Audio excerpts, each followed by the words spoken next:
जो स्वराज आया है उसे हम मजबूती से अपने पास रखेंगे ताकि कोई दूसरा हमारी तरफ टेढ़ी नज़र भी उठाकर देखे तो हम उसका पूरी तरह से मुकाबला कर सकें। मैं आपसे कहूँगा कि 2 नारे आज लगें।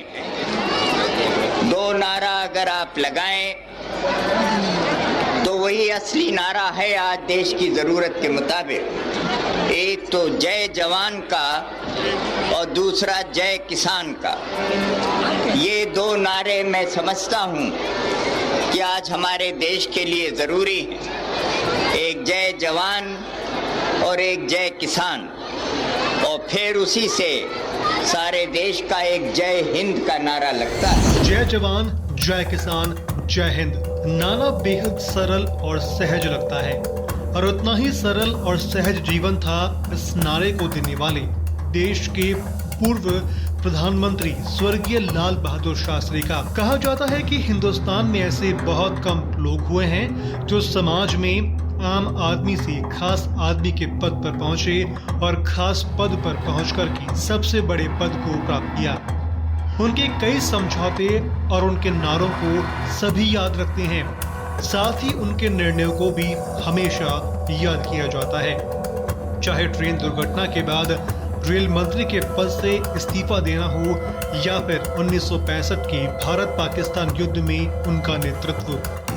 शास्त्री जी ने सार्वजनिक जीवन में श्रेष्ठता के जो कीर्तिमान स्थापित किए हैं उसके बहुत कम उदाहरण आज हमें मिलते हैं, लेकिन उनमें एक समझौता था, ताशकंद समझौता। साल 1966 में ताशकंद में भारत पाकिस्तान समझौते पर हस्ताक्षर करने के बाद शास्त्री बहुत दबाव में थे।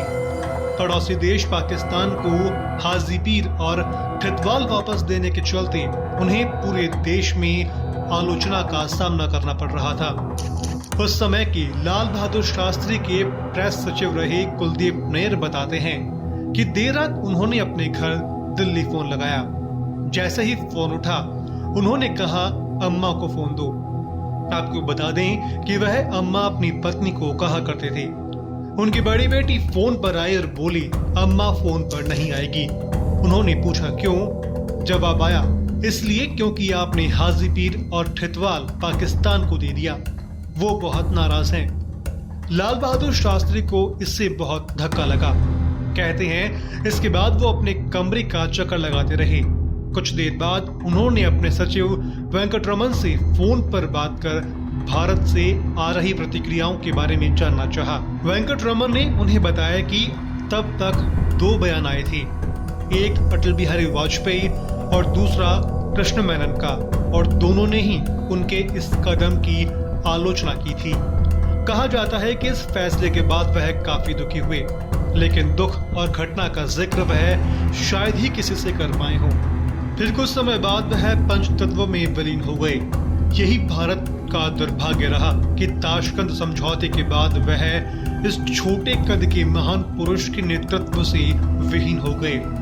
मरणोपरांत 1966 में उन्हें भारत के सर्वोच्च नागरिक सम्मान भारत रत्न से नवाजा गया, और अली सरदार जाफरी ने उनकी आखिरी उपलब्धि के सम्मान में एक नज्म लिखी, मनाओ जश्न मोहब्बत की खून की बू न रही, बरस के खुल के बारूद के सियाह बादल, बुझी बुझी सी है जंगों की आखिरी बिजली, महक रही है गुलाबों से ताशकंद की शाम, खुदा करे कि शबनम यूं ही बरसती रहे, जमी हमेशा लहू के लिए तरसती रहे।